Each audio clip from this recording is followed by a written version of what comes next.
सेठ साहब ॾाढी बुख लगी है, पेट में भी कुआ था फटकन। अची वेंदी पेटू। यहाँ खाड़ियो ही मुनाफिक मच्छर। तव्हां वरी आया आहियो, तव्हांखे ख़बर न आहे त इहो पंप वरी ताज़ो मूंसां धोखो करे विया आहिनि।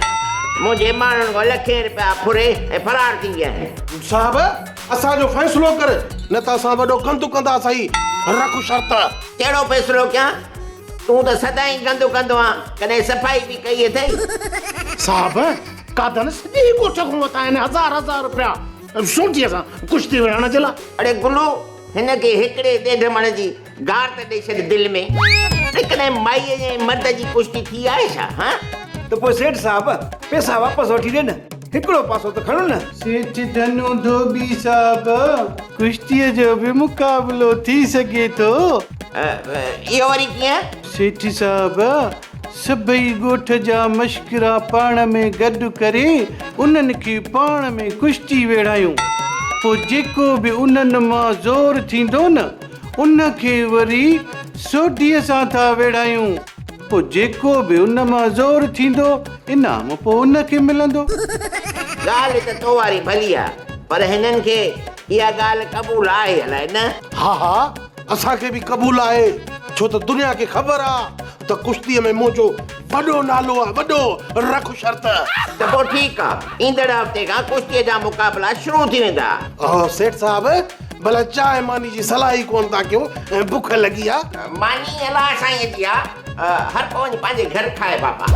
हलो हाणे हलो हलो हलो हलो हलो हलो ॾिसो छा था। हलो हलो हलो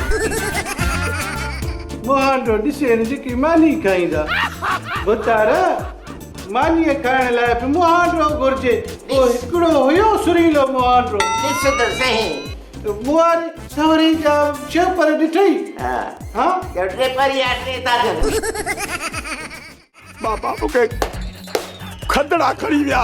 अच्छा यादि अची वियो, तूं पावली जी ॻाल्हि थो करीं। ओ या पावली, या न जेका पावली आहे, इहा मूं ॾिठी हुई। बाबा को बाटा इहो खाब त कोन हो न? न बराबरि उहा त आई आहे, पर उहा तुंहिंजी ज़ाल न आहे, उहा टोनीअ जी ज़ाल आहे। न बाबा, भली मूंखां साख वठो, उहा टोनी जी ज़ाल न, पर मुंहिंजी ज़ाल आहे। तूं मञी छो न? तूं ख़बरदार जो मूंखां कंहिं ज़ाल खसण जी कोशिश बि कई आहे, मां बाबा तितड़ तायूं ऐं बबर बायूं ॾेई छॾींदुसि। अड़े छोरा, चरियो थियो आहीं छा? अड़े निभागा, पराई माईअ खे तो ज़ाल चवीं, ईअं न चो, मुफ़्त में मार खाई वेंदे। चरियो करियो लाया। सोप सीरियल मश्करनि जो ॻोठ सीज़न 2 जा तमाम एपिसोड्स ॾिसो हाणे HD क्वालिटीअ में। विज़िट करियो असांजो YouTube channel Sindh TV HD drama.